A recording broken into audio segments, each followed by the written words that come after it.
오늘 우리에게 주시는 하나님의 말씀은 마태복음 11장 2절에서 6절, 14장 1절에서 12절인데요. 읽기는 11장 2절부터 6절을 제가 봉독해 올리도록 하겠습니다.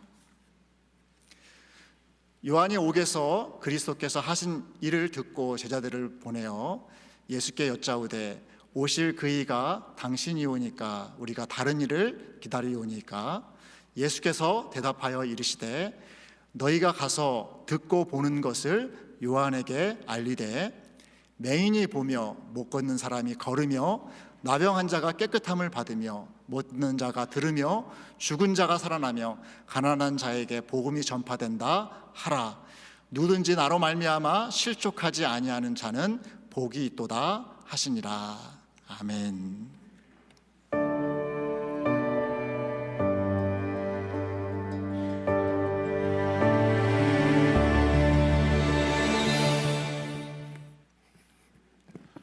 세례 요한은 예수님의 길을 준비한 자였습니다. 그는 광야에서 회개를 선포했고 예수님을 가리켜 보라 세상 죄를 지고 가는 하나님의 어린 양이로다라고 선포했습니다. 또한 그는 흥하여야 하겠고 나는 쇠하여야 하겠다라고 고백하며 사람들의 시선을, 자기에게 다가오는 사람들의 시선을 자기가 아니라 예수님께 돌린 자였습니다. 그런데 그처럼 예수님을 충성스럽게 증언하던 요한의 마지막은 우리가 기대했던 모습과는 사뭇 달랐습니다. 그는 악한 왕이었던 헤롯을 책망했다는 이유로 감옥에 갇혔습니다. 감옥에서 예수님이 행하시는 그러한 일들을 들었는데 자신이 기대했던 그 심판이 일어나지 않고 감옥문도 열리지는 않았습니다. 자신이 믿고 기다려온 것과 그리고 눈앞에 펼쳐진 현실이 너무 달랐기에 요한의 마음에도 이해하기 어려운 질문과 동요가 찾아오게 되었습니다. 그래서 제자들을 예수님에게 보내서 이렇게 묻는 거죠. 오실 그이가, 당신이 메시아인 줄 알았는데 오실 그이가 당신이 맞습니까? 아니면 우리가 다른 사람을 기다려야 합니까? 예수님께서는 요한의 질문에 대답해 주셨고 또한 사람들 앞에서 그를 위대한 선지자로 인정해 주셨습니다.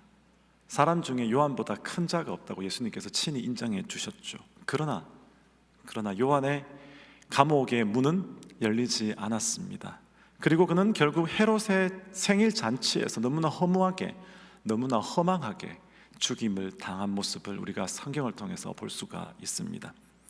이 장면이 우리를 사뭇 당혹하게 만듭니다. 메시아가 오셨는데 왜 메시아의 길을 준비한 사람은 그 사람의 감옥은 열리지 않는 것일까요? 하나님께 충성했던 선지자의 삶이 왜 그토록 허무하게 끝나야 되는 것일까요? 이것은 세례 요한만의 문제가 아닙니다. 하나님을 믿으며 살아가는 저와 여러분의 신앙의 여정에서 마주할 수 있는 문제입니다. 하나님을 믿고 따르는데 우리의 신앙 여정이 하나님을 따라가는데 우리의 삶에 어려움이 있고 고통이 있고 우리의 뜻대로 이루어지지 않는 많은 상황들. 오늘 아침 세례 요한의 질문과 또한 그의 죽음을 함께 살펴보면서 이해할 수 없는 현실 속에서도 하나님을 믿는다는 것이 무엇인지 깊이 생각하는 시간 되기를 주님의 이름으로 축원드립니다. 먼저 하나님께서 우리가 기대한 방식과 다르게 일하실 때에도 우리는, 성도는 예수님을 다시 바라볼 수 있어야 합니다. 오늘의 제목대로 하면 이해할 수 없을 때 이해할 수 없기 때문에 더욱더 예수님을 바라보아야 한다는 것입니다. 세례 요한에게도 바로 그런 순간이 찾아왔습니다. 요한은 메시아가 이 땅에 오면 악인들이 심판을 받고 하나님의 정의가 분명히 드러날 것이라고 그렇게 선포했습니다. 마태복음 3장 10절과 12절에 이렇게 말씀하고 있어요. 이미 도끼가 나무 뿌리에 놓였으니 좋은 열매를 맺지 아니하는 나무마다 찍혀 불에 던져지리라. 이미 도끼가 나무 뿌리에 놓여 있다. 12절에서도 손에 키를 들고 자기의 타작마당을 정하게 하사 알곡은 모아 곡간에 들이고 쭉정이는 꺼지지 않는 불에 태우시리라. 메시아가 오시면 이 일을 한다는 거죠. 요한의 선포에는 세 가지 중요한 키워드가 있습니다. 도끼, 키, 꺼지지 않는 불입니다. 도끼는 열매 없는 나무를 찍어버리는 도구입니다. 키는 알곡과 쭉정이를 나누는 도구죠. 그리고 불은 회개하지 않는 자를 심판한다, 그것을 의미합니다. 이처럼 요한은 메시아가 이 땅에 오시면 임박한 분리와 심판이 이루어지고 하나님의 심판이 악한 자에게 임할 것이다라고 선포했었습니다. 그렇기에 그는 사람들에게 너희가 회개해야 된다라고 강력한 회개를 촉구했었고 메시아의 오심을 준비하던 사람이었습니다. 그런데 예수님이 오셨어요. 메시아가 오셨어요. 근데 예수님의 사역에서 요한이 기대하던, 요한이 바라보던 그 임박한 심판과 강력한 어떠한 변화가 일어났습니까? 일어나지 않았습니까? 일어나지 않는 거예요. 헤롯은 여전히 왕좌에 앉아 있습니다. 악한 사람들은 즉시 심판받지 않습니다. 그리고 오히려 메시아의 길을 준비하고 있던 자신이 정말 너무나 허망한 이유로 감옥에 갇히게 됩니다. 심판이 지연되는 것처럼 보이는 그러한 현실과 또한 감옥이라는 극한의 환경 속에서 요한의 마음에 실질적인 의문과 동요가 일어났던 것이죠. 여기서 먼저 우리가 기억해야 할 것이 있습니다. 그것은 예수를 믿는 사람에게도, 신앙이 깊은 사람에게도, 오랫동안 예수를 믿어왔고 나는 결코 예수를 버리지 않아라고 고백할 수 있는 사람에게도 의심과 동요가 찾아올 수 있다는 것입니다. 세례 요한은 믿음이 없는 사람이 아니었습니다. 그는 예수님의 길을 준비했고 그분에게 세례도 베풀었고 또한 세상 죄를 지고 가는 하나님의 어린 양이라고 증언까지 한 사람이었습니다. 그런 요한도 자신이 선포했던 그 심판의 어떠한 메시지, 그것과 예수님이 오셔서 베풀어주는 현실, 그러니까 자신의 기대와 그 현실이 매치가 되지 않았을 때 마음이 흔들리는 것이죠. 왜 심판이 이루어지지 않지? 왜 메시아가 오셨는데 왜 일은 발생하지 않는 것일까? 요한만 그럴까요? 여러분 구약에 가시면 엘리야를 기억하십니까? 엘리야가 갈멜산에서 바알과 아세라 850명 선지자와 싸우고 무찔렀습니다. 강력한 하나님의 임재, 불로 임하시는 그 하나님의 임재를 체험했습니다. 그때 그가 어땠습니까? 하나님께서 우리를 드디어 구원하여 주시는구나. 이제 이스라엘 땅에 이방신은 물러가고 하나님만 섬기는 그 일이 일어나겠구나 기대했지 않겠습니까? 그러나 어떤 일이 발생했습니까? 그러나 놀라운 사건 뒤에도 이세벨은, 아합은 회개하지 않습니다. 오히려 엘리야를 죽이려고 합니다. 그래서 그가 어떻게 합니까? 유다 가장 남쪽에 있는 브엘세바까지 내려갑니다. 그리고 거기서 광야로 하룻길을 더 도망갑니다. 그리고 난 다음에 이렇게 하나님 앞에 기도하는 거죠. 한 로뎀나무 나무 아래에 앉아서 자기가 죽기를 원하여 이르되 여호와여 넉넉하오니 지금 내 생명을 거두시옵소서. 내 생명을 거두어 달래요. 죽기를 원했다. 얼마나 낙심하고 낭망했으면 그랬겠습니까? 하나님의 선지자조차 자신이 기대했던 것과 전혀 다른 현실 앞에서 마음이 깊이 꺾이고 영적으로 깊이 탈진하는 모습을 우리가 볼 수 있게 됩니다. 저와 여러분도 마찬가지입니다. 때로는 하나님의 공의와 하나님의 사랑이 다른 사람에게는 이루어지는데 나에게만은, 우리 가족에게만은 이루어지지 않는 것처럼 느껴질 때가 있습니다. 왜 나를 괴롭히는 저 사람은, 왜 우리 가정을 힘들게 하는 저 사람은 분명한 악이 뚜렷하게 보이는데 왜 심판받지 않고 잘 되는가? 저 사람은 왜 저렇게 승승장구하지? 왜 믿음을 지키려고 노력하는 나만 이렇게 힘든 것인가? 왜 내 삶은 이렇게 펴지지 않는 것일까? 그래서 하나님 앞에 공의의 하나님은 도대체 어디에 계십니까? 하나님이 살아 계신다면 공의를 베풀어 주셔야 되지 않습니까? 라고 절규할 때가 우리에게도 있습니다. 이처럼 이 땅을 살아가는 하나님의 자녀들, 백성들, 하나님을 믿고 하나님을 체험한 자들에게도 여전히 현실 앞에서는 나약하여 쓰러질 수 없는 그러한 모습을 우리가 실제적으로 경험하게 됩니다. 성경 또한 이러한 모습을 진솔하게 보여주는 것이죠. 세례 요한도 엘리야도, 그리고 시편을 보시면 많은 시편 기자들도 하나님 앞에 그들의 연약함을 토로하는 것을 우리가 볼 수가 있습니다. 그러므로 중요한 것은 이러한 상황 속에 신자들이 흔들림이 없어야 된다, 의심하지 않아야 된다, 낭망하지 않아야 된다, 그것이 아닙니다. 중요한 것은 그러한 의심이 찾아오고 낭망이 찾아오고 절망이 찾아올 때에, 그러한 상황을 만났을 때에 그러한 상황을 가지고, 그러한 질문을 가지고 어디로, 누구에게로 가느냐입니다. 오늘 요한은 어떻게 했을까요? 요한은 자신의 질문을 가지고 예수님께로 나아갔습니다. 우리 11장 2절과 3절을 다시 한 번 더 보겠습니다.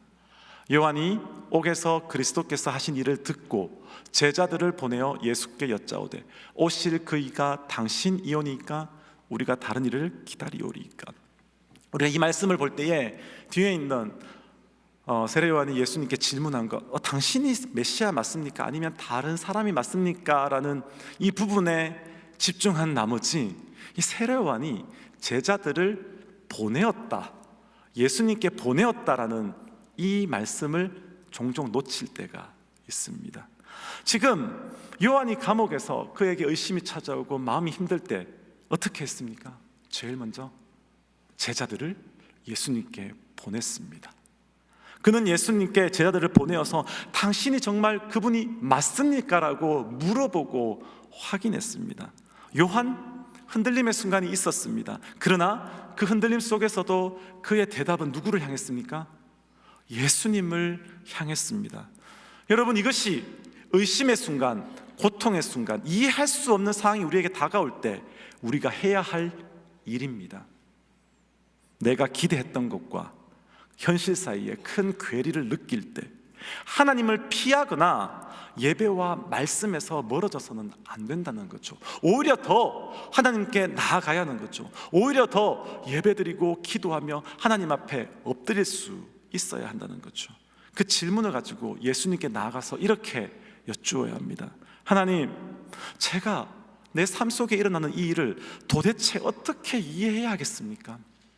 하나님, 이 모든 상황 속에서 제가 무엇을 붙들어야 합니까? 제가 모든 것을 이해할 수 없어도 어떻게 주님을 믿고 따라갈 수 있습니까? 라고 기도하며 주님 앞에 나아갈 수 있어야 합니다. 여러분, 옛날 한국에서 신앙생활 하신 분들도 꽤 되시죠? 저도 한국에서 신앙생활을 꽤 했었는데 정말 어렵고 힘들고 마음이 상하고 고통당할 때 어떻게 제가 했을까요? 가방 하나 들고 조용한 기도원으로 갔습니다. 기도원에 가서 세상에 있으면 너무나 복잡하잖아요. 기도원에 가서 하나님하고 그냥 1대1로 기도하는 거예요. 성경 보다가 기도하다가, 성경 보다가 기도하다가, 내한테 찾아온 문제에 대해서 어떻게 하면 좋습니까? 사실 제가 가장 힘들었던 순간은 결혼하기 전이었습니다. 네, 여러분들도 배우자를 만나는 순간에 기도를 하지 않습니까? 그러니까 저도 하나님 앞에 어떻게 하면 좋습니까? 라고 기도를 많이 했었는데, 자, 그렇게 우리가 기도를 하면 하나님께서 우리의 기도를 다 들어주실까요? 안 들어주십니다. 아니요. 안 들어주시진 않고요, 들어주시기도 하고 안 들어주시기도 하고, 때로는 지금 예스라고 하지만 때로는 지금은 노, 그러나 나중에 예스라고 하시기도 하고, 때로는 네가 지금 욕망으로 구하고 있으니 나는 안 들어줘 라고 하시기도 하시고, 때로는 오, 맞아, 너 자리를 잘 잡았어, 지금 잘 찾아왔어, 내 들어줄게 라고 하시기도 하십니다. 기도를 한다고 해서 내 모든 상황이 바로 변하는 것은 아니죠. 그렇지만 하나님 앞에 내가 씨름을 하는 순간 문제를 바라보던 우리의 시선이 이제 문제에서 하나님께로 전환되기 시작합니다. 내가 문제를 바라볼 때에는 문제에 몰입돼가지고 너무나 힘들었는데 이제 하나님을 바라보기 시작하니까 그 문제가 점점 가벼워지고 점점 작아지게 되는 것이에요. 그래서 다시 하나님께서 나를 위해 일하고 계신다는 것을 신뢰하게 되고, 내 뜻보다 더 큰 하나님의 뜻을 조금 더 깨닫게 되기 시작하는 것입니다. 그렇기에 우리가 이해하기 어려운 일을 닥칠 때 어떻게 해야 합니까? 그 문제를 가지고 누구에게로요? 예수님께로 나아가야 합니다. 예수님께로 나아가서 예수님 앞에 기도하셔야 됩니다. 그러면 우리의 마음을 우리 주님께서 어떻게 해야 할지 반드시 알려주실 줄을 믿습니다. 자, 이제 본문으로 돌아와서 이 세례 요한의 질문, 제자를 보내서 예수님께 드린 질문에 예수님이 어떻게 답하셨는지를 한번 살펴보도록 하겠습니다. 우리 4절부터 5절까지 보겠습니다. 예수님이 대답하십니다. 너희가 가서 듣고 보는 것을 요한에게 알려라. 맹인이 본다, 못 걷는 사람이 걷는다, 나병 환자가 깨끗하게 된다, 못 듣는 자가 듣는다, 죽은 자가 살아난다, 가난한 자에게 복음이 전파된다. 예수님이 오셔서 임박한 심판은 이루어지지 않지만 구약의 메시아를 통해 이루어진다고 약속했던 일이 지금 예수님을 통해서 이루어지고 있다. 이 사실을 요한에게 가서 알려주라라는 것입니다. 알려줌으로써 네가 지금 내가 메시아인지 의심이 올 수도 있겠지만 지금 일어나고 있는 일들을 통하여서 내가 너의 메시아임을 기억하고 다시 붙들라라고 지금 예수님께서 말씀해 주십니다. 예수님의 대답은 또한 이러한 의미가 있습니다. 요한아, 네가 기대했던 것처럼 심판이 즉시 일어나지 않는다고 해서 내가 메시아가 아닌 것은 아니다. 내가 기대했던 방식과 다르게 일한다고 해서 하나님의 나라가 실패하고 있는 것도 아니다. 그러니 성경이 약속한 메시아의 사역이 지금 나를 통해 어떻게 이루어지고 있는지를 보고 나를 믿는 믿음에 굳게 서라 라고 말씀해 주시는 거죠. 저와 여러분에게 하시는 말씀으로는 이겁니다. 우리의 뜻대로 상황이 변하지 않고 이루어지지 않는다 할지라도 예수님은 여전히 우리의 주님이십니다. 예수님은 여전히 우리의 메시아이십니다. 예수님은 여전히 우리의 구원자이십니다. 요한이 선포했던 그 심판, 메시아가 오면 반드시 이루어질 사역입니다. 예수님께서는 반드시 악을 심판하시고 하나님의 나라를 완성하십니다. 그것이 약속입니다. 그렇지만 요한은 이 심판이 하나님의 영원한 구원의 계획 속에서 언제 어떤 순서로 이루어지는지는 아직 알지 못했습니다. 그는 메시아가 오면 곧 악인이 심판을 받을 것으로 기대했지만 하나님의 계획에는 그들이 심판받기 전에, 최종 심판 이전에 십자가를 통한 구원이 있었습니다. 그리스도께서는 십자가에서 자기 백성들이 받아야 할 심판을 대신 먼저 받으시고 복음으로 죄인을 불러서 구원하신 다음 마지막 날에는 다시 오셔서 심판을 완성하실 것입니다. 이것이 하나님의 영원한 구원의 계획이죠. 이 큰 구원의 계획을 세례 요한은 보지 못했기 때문에 그의 마음속에 동요가 일어났던 것이죠. 그러므로 요한은 어떤 의미에서는 하나님의 뜻을 바르게 알고 있었지만 어떤 의미에서는 하나님의 뜻을 다 알지 못하고 있었다고 할 수 있습니다. 그리고 그 하나님의 뜻이, 그 진리가 자기가 기대한 것과 다른 방식으로 이루어지고 있었기 때문에 요한에게 잠깐의 질문과 동요가 찾아왔던 것이죠. 그리고 예수님은 요한에게 제자를 보내어가지고 앞으로 이런 일이 있을 것이다라고 잘 말씀해 주시면 요한의 의문이 해소되었을 건데 어떻게 설명해 주십니까? 안 해주십니까? 안 해주시죠. 우리 삶에도 마찬가지인 것 같아요. 정말 이해할 수 없는 일이 우리에게 발생했을 때 하나님이 옆에 귀에 딱 대시고 너 지금 이런 어려움이 있지? 이것은 사실 이러이러한 이유 때문에 너에게 주는 것이고 나중에 어떤 일이 있을 것이다라고 좀 직통으로 알려주시면 얼마나 좋겠습니까? 근데 알려주십니까? 안 알려주십니다. 혹시 주변에서 알려주신다고 우리 주님은, 우리 하나님은 나를 너무 사랑하셔서 나의 모든 상황 속에 100% 갈 길을 말해주신다고 말씀하시는 분이 있다면 그분은 조금 멀리 하십시오. 우리에게 주어진 하나님의 말씀은 성경밖에 없습니다. 성경을 통해서 하나님의 뜻을 깨닫고 믿음으로 나아갈 뿐입니다. 예수님이 하시는 말씀이 그렇죠. 곧 지금 이해가 되지 않더라도 지금 이루어지고 있는 그 말씀 속에서, 지금 이루어지는 우리의 삶의 과정 속에서 예수님이 하나님이심을, 예수님이 메시아이심을, 예수님이 우리의 구원자이심을 믿는 믿음에서 떠나지 말라라고 말씀해 주시는 거죠. 사랑하는 성도 여러분, 믿음은, 우리가 가지고 있는 믿음은, 하나님이 우리에게 선물로 주신 이 믿음은 하나님께 나의 시간표를 강요하는 것이 아닙니다. 믿음은 내가 다 이해하지 못하는 순간이 찾아온다 할지라도 말씀이신, 능력이신, 생명이신 그 예수님을 붙들고 하나님의 때와 하나님의 뜻을 신뢰하는 것, 그것이 믿음입니다. 저는 우리 영락교회 성도님들이 그러한 믿음이 있기를 간절히 소원합니다.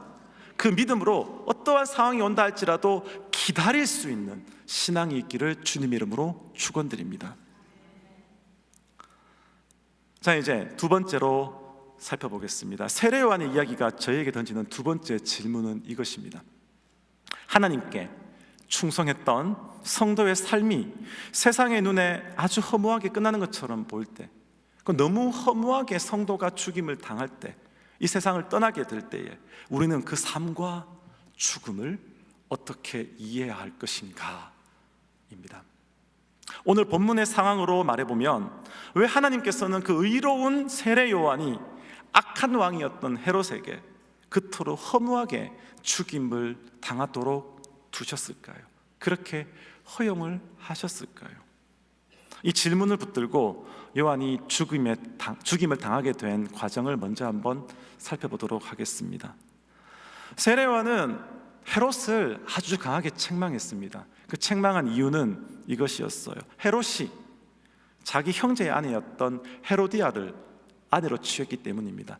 헤롯은 아내가 있었고 헤로디아도 남편이 있었습니다. 그러니까 아내가 있고 남편이 있는 사람들끼리 서로 결혼을 한 것이죠. 그래서 세례 요한은 14장 4절에서 이렇게 직설적으로 헤롯을 책망합니다.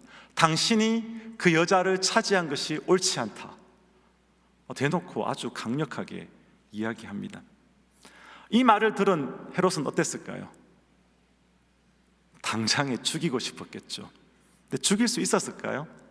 성경을 보면 곧바로 죽이지 못했다고 그 이유가 나옵니다. 그것은 무리가, 세례 요한을 따라다니는 수많은 사람들이 그를 선지자로 여겼기 때문에 그 무리들을 두려워했다고 이야기합니다. 누구를 두려워하고 있습니까? 사람들을 두려워하고 있습니다. 헤롯은 하나님을 두려워하지 않는 사람이었습니다. 그러나 사람은 두려워했습니다. 곧 그가 요한을 죽였을 때 사람들이 자기를 어떻게 바라볼지, 사람들이 어떠한 일을 일으킬지 거기에 관심이 가 있었던 거죠. 그래서 요한을 죽이지도 못하고 그렇다고 풀어주지도 않은 채 깊은 감옥 속에 요한을 가두어 두었습니다. 자, 그러던 중에 결정적인 사건이 헤롯의 생일 잔치에서 발생하게 됩니다. 헤로디아의 딸이 있었는데 그녀가 손님들 앞에서 춤을 추는데 손님들의 흥을 아주 잘 돋구어 주었던 것 같습니다. 그래서 헤롯이 너무 기뻐가지고 이제 이렇게 이야기하죠. 네가 원하는 것은 내가 무엇이든지 들어주겠다. 이 나라의 절반이라도 달라면 내가 주겠다라고, 소원이 뭐냐라고 물어보는데, 여러분, 그 당시 권력자의 연회 있죠. 헤롯의 그 잔치 자리, 그 잔치 자리는 단순하게 먹고 즐기는 그러한 자리가 아니었습니다. 자신의 힘과 위신을 드러내고 그 주변에 있던 귀인들, 그들과의 관계를 다진 아주 중요한 그러한 자리였습니다. 그렇기에 그 자리에서 자기가 했던 그 맹세를 번복하는 거 있죠. 그것은 사람들 앞에 자신의 체면과 권세 그리고 위신을 잃는 일이었기 때문에 그들은 한 번 맹세한 것은 반드시 지켰습니다. 앙심을 품고 있던 헤로디아가 바로 그 틈을 이용합니다. 자기의 딸을 시켜서 뭘 요청합니까? 세례 요한의 머리를 요청합니다. 그러니까 세례 요한을 죽여달라도 아니고 세례 요한의 머리를 달라 그럽니다. 그 요청에 대해서 본문 9절을 보시면 헤롯이 근심했다라고 이야기합니다. 요한을 죽이는 일이 옳지 않다는 것을 알고 있으면서도 함께 앉은 사람들, 그들 앞에 자신이 체면을 잃을까 염려하는 지극히 세속적인 근심이죠. 이전에는 백성들이 두려워가지고 그래서 요한을 죽이지 못했던 헤롯이었는데, 이제는 잔치에 참여한 사람들 앞에서 그들 앞에 자신의 평판을 두려워해서 요한을 죽입니다. 그것도 너무나 쉽게, 너무나 허무하게. 결국 헤롯은 사람을 감옥으로 보내어서 요한을 목을 베라고 하고 요한의 머리를 소반에 담아서 소녀에게 줍니다. 그리고 소녀는 그 머리를 자기 어머니에게 가져다 주죠. 예수님께서 여자가 낳은 자 중에 세례 요한보다 큰 이가 일어남이 없다고 그렇게 인정하셨던 그 사람의 마지막이라고 하기에는 너무나 비참하고 너무나 어이없는 죽음입니다. 그래서 우리가 다시 묻게 되죠. 왜 세례 요한의 죽음은 이토록 허무하게 느껴지는 것입니까? 여러분, 우리 한번 생각해 봅시다. 세례 요한은 예수님이 태어나기 얼마 전에 태어났습니까? 네, 성경을 잘 아시네요. 맞습니다. 6개월 전에 태어났죠. 그리고 예수님이 돌아가시기 2년 전에 죽었죠. 그러면 세례 요한이 죽은 나이가 얼마입니까? 31 정도죠. 30밖에 안 됩니다. 요한은 아주 큰 선지자로 백성들에게 알려져 있었습니다. 그러니 요한이 조금만 더 살았다면 더 많은 말씀을 전할 수 있었겠죠. 더 많은 사람들에게 영향을 미칠 수도 있었겠죠. 자신이 길을 준비했던 그 예수님의 사역과 십자가와 부활을 직접 볼 수도 있었을 것이고, 예수님과 함께 백성들이 그를 선지자로 여기니 예수님과 함께 그 놀라운 일을 함께 해나갈 수도 있는 것 아닙니까? 그러나 요한의 생애는 너무나 일찍, 너무나 갑작스럽게 끝나버렸고 그런 것으로 우리에게 보입니다. 그렇기에 여러분, 죽음이 끝이라면 세례 요한의 삶은 미완성처럼 보일 수도 있습니다. 너무나 젊은 나이에 죽었구나. 가장 일을 할 수 있는 나이에 떠났구나. 그가 감당했던 수고와 그가 품었던 소망도 감옥 안에서 허무하게 사라진 것처럼 보일 수도 있습니다. 우리가 죽음을 끝이라고 생각한다면요, 죽음을 너무 어렵게 생각한다면요. 그러나 성경은 우리에게 죽음이 끝이 아니라고 우리에게 알려주고 있습니다. 그 사실을 가장 선명하게 알려주는 성경이 히브리서 11장입니다. 히브리서 11장은 특히 33절과 34절을 보시면 먼저 믿음의 사람들이 경험하는 놀라운 승리의 장면을 보여줍니다. 보십시오. 나라들을 이기기도 합니다. 믿음이 있는 자들이 약속을 받기도 하고 사자들의 입을 막기도 합니다. 불의 세력을 멸하기도 하고 칼날을 피하기도 하고 이방 사람들의 진을 물리치기도 합니다. 믿음으로 나아가는 자에게 이러한 하나님의 은혜가 있다라고 이야기해 줍니다. 그래서 우리가 여기만 읽으면 이렇게 생각할 수 있죠. 믿음이 있으면 하나님께서 우리를 지켜주시는구나. 우리가 믿음을 포기하지 않으면 위험의 순간에도 우리를 붙들어 주시는구나. 죽음도 우리를 피해갈 수가 있구나. 그러나 성경은 거기서 멈추지 않습니다. 이어지는 35절부터 37절까지의 말씀을 보시면 전혀 다른 결과를 맞은 사람들의 이야기를 우리에게 들려주고 있습니다. 믿음이 있는데 심한 고문을 받습니다. 믿음이 있는데 조롱과 채찍질을 당합니다. 믿음이 있는데 결박과 옥에 갇히는 시련을 받고 돌로 침을 받습니다. 톱으로 힘을 당합니다. 시험과 칼로 죽임을 당합니다. 믿음이 있는데 유리하며 궁핍과 환난과 학대를 받습니다. 믿음이 없는 게 아니라 믿음이 있는데요, 믿음으로 살아가는데도요. 여러분 보십시오. 34절을 보시면 어떤 사람은 믿음으로 칼날을 피했습니다. 살아남았죠. 그러나 37절에는 어떤 사람은 믿음을 지켰는데 칼에 죽임을 당합니다. 어떤 사람은 믿음으로 죽음을 피하고 어떤 사람은 믿음으로 죽음을 통과한다. 같은 믿음을 가지고 있는데, 그렇다면 칼날을 피한 사람은 좀 더 강한 믿음을 가지고 있던 사람이고 죽임을 당한 사람은 믿음이 조금 부족했던 그러한 사람입니까? 그게 아니죠. 그들은 모두 믿음으로 살았습니다. 믿음으로 살았다 하나님께 인정을 받았습니다. 다만 이 땅에서의 결과가 달랐을 뿐입니다. 이 땅에서의 결과가 달랐을 뿐입니다. 중요한 것은 그들이 무엇을 붙들고 끝까지 믿음을 지켰느냐에 있습니다. 성경은 그들이 죽음 너머를, 죽고 난 다음에 영원한 그 생명과 하나님이 주실 그 고귀한 복을 믿음의 눈으로 바라보고 있었다라고 우리에게 알려줍니다. 곧 그들은 히브리서 11장 35절이 말하고 있는 더 좋은 부활을 소망했습니다. 또한 40절의 표현을 빌린다면 더 좋은 것, 하나님이 예비하신 더 좋은 것을 바라고 기대했습니다. 그렇기 때문에 그들의 그 믿음 가운데 하나님이 붙들어 주시면 붙들어 주셔도 감사, 붙들어 주시지 않는다면 그래도 감사. 왜? 지금 붙들지 않으시는 그 하나님께서 이 땅을 떠나는 순간 나를 붙들어 주실 것을 믿었기 때문입니다. 그들 역시 죽음이 두렵지 않았을까요? 두려웠죠. 그들 역시 삶이 소중하지 않았을까요? 소중했죠.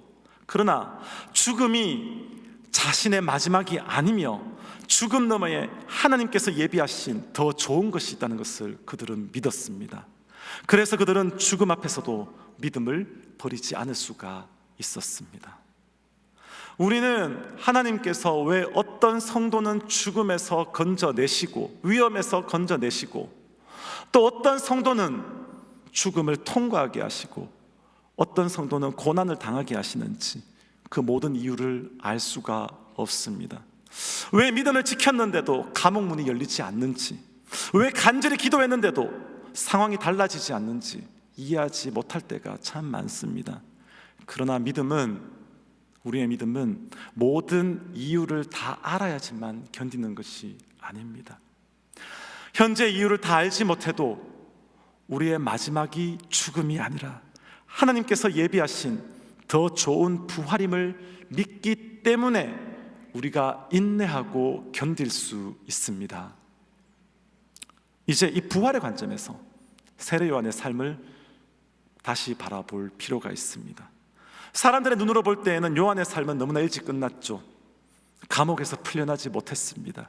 예수님의 십자가와 부활을 직접 보지도 못했습니다. 너무나 허망하게, 너무나 허무하게 그 여자아이를 통한 목을 베어 달라라는 그 요청에 죽임을 당하고 말았습니다. 얼마나 허무한 죽음입니까? 그러나 여러분, 성도의 삶의 가치는 얼마나 오래 살았느냐에 달려있지 않습니다. 고린도전서 15장 58절에 이렇게 말씀하고 있습니다. 그러므로 내 사랑하는 형제들아, 견실하며 흔들리지 말고 항상 주의 일에 더욱 힘쓰는 자들이 되라. 이는 너희의 수고가 주 안에서 헛되지 않은 줄 알미라. 성도의 삶의 가치, 성도가 이 땅에서 살아가는 그 힘든 그 삶의 가치는 이 땅에서 받는 복에 달려있지 않습니다. 가장 큰 성도의 삶의 가치는 우리 주님의 인정입니다. 우리 하나님의 인정입니다. 너 수고했다. 내가 알고 있다. 착하고 충성된 종아, 네가 작은 일에 충성하였구나. 내가 너의 충성을 다 알고 있다. 내게로 와서 쉼을 누려라. 요한이 이렇게 고백했죠. 그는 예수님은 흥하여야 하겠고 나는 쇠하여야 하리라. 그리고 실제로 요한은 쇠했습니다. 예수님이 가실 길을 알려드리고 자신은 죽임을 당했습니다. 요한의 사명은 자신이 오래 살아서 많은 업적을 남기는 것이 아니었습니다. 요한의 사명은, 이 땅에 온 요한의 사명은 사람들의 시선을 이 땅에 메시아로 오신 예수 그리스도께로 돌리는 것이었습니다. 그는 그 일을 믿음으로 완수했습니다. 그렇기에 사람들의 눈에 볼 때 요한의 삶이 허무하게 끝난 것처럼 보일 수 있지만 부활의 관점에서 볼 때 그의 삶은 실패가 아니었습니다. 하나님 앞에 그는 결코 헛되지 않은 삶을 살았습니다. 왜냐하면 감옥과 죽음이 요한의 마지막이 아니었기 때문입니다. 그의 마지막은 죽음이 아니라 더 좋은 부활이었기 때문입니다. 결론으로 말씀을 맺도록 하겠습니다. 사랑하는 성도 여러분, 우리가 이 땅을 살아가면서 우리의 삶에 끝내 이해되지 않는 일들이 참 많은 것 같습니다. 왜 그때였는지, 왜 그러한 방식이었는지 답을 얻지 못한 채 살아갈 때도 참 많이 있습니다. 그러나 바로 그때, 우리가 다 이해하지 못할 때, 바로 그때 우리의 시선을 현실에 두지 말고 우리 예수님께 돌리시기를 부탁드립니다. 모든 이유를 다 알지 못해도 예수님은 여전히 우리의 왕이시고 구세주이시며 우리를 결코 놓지 않으시는, 우리를 너무나 사랑하시는 분이십니다. 우리 가운데 아직 사랑하는 이를 먼저 떠나보낸 그리움과 슬픔을 품고 살아가는 분이 계십니다. 지난 몇 개월 동안 우리 고 명치호 목사님을 포함하여서 우리 수많은 우리 성도님들이 하나님께로 갔습니다. 우리는 다 알지 못하죠. 하나님 뜻이 어디에 있는지, 왜 그렇게 하시는지. 그러나 여러분, 눈앞의 이별이 마지막은 아닙니다. 주 안에서 살아온 그들의 삶과 사랑과 수고는 결코 헛되지 않으며 우리 하나님께서는 우리 예수님 안에서 더 좋은 부활을 예비해 주셨고, 지금 그 부활의 은혜 가운데, 함께 하시는 그 은혜 가운데 평안을 누리고 계신 줄을 믿습니다. 그러므로 오늘의 눈물 속에서도 예수 그리스도를 굳게 바라보시기를 부탁드립니다. 그리고 죽음 너머에 있는 하나님께서 예비하신 더 좋은 것을 소망하시기를 바랍니다. 이해할 수 없는 현실 속에서도 우리를 사랑하시는 예수님을 붙들고 더 좋은 부활의 소망으로 믿음의 길을 한 발짝 한 발짝 걸어가는 저와 여러분 영락의 성도님들 되시기를 주님의 이름으로 축원드립니다. 기도하겠습니다. 하나님, 다 알지 못합니다. 다 알 수도 없습니다.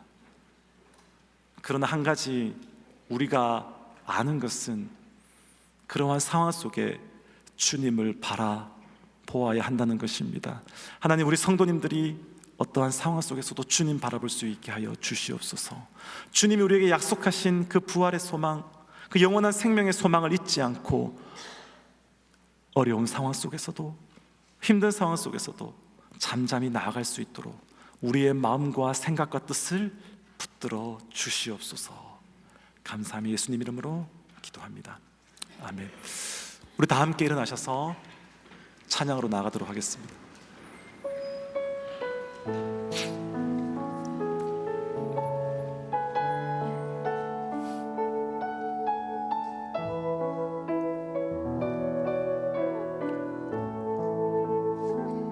괴로울 때 주님의 얼굴 보라, 평화의 주님 바라보아라.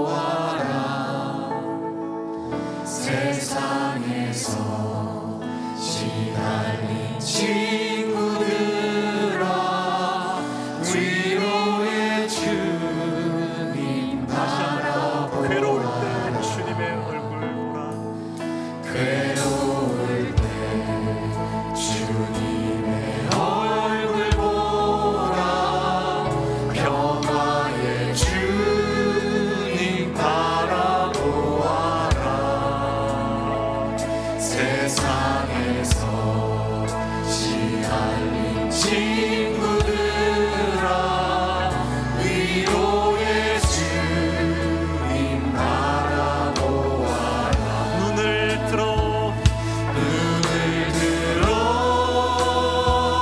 주를 보라, 내 모든 염려 주께 맡겨라.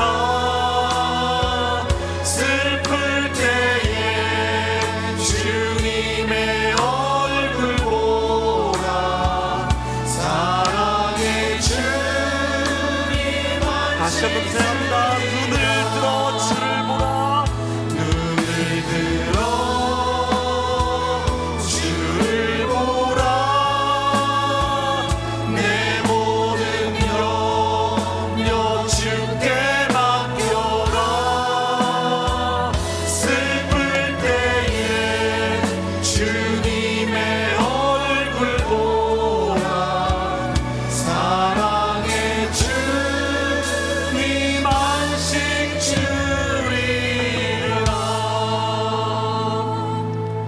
지금은 우리 주 예수 그리스도의 은혜와 하나님 아버지의 사랑과 성령의 위로 교통하신 은혜가 어떠한 상황 속에서라도 이제는 주님을 바라보고 하나님을 소망하며 나아가겠다고 다짐하는 주의 백성들 머리 위에 지금부터 영원까지 함께 있을지어다.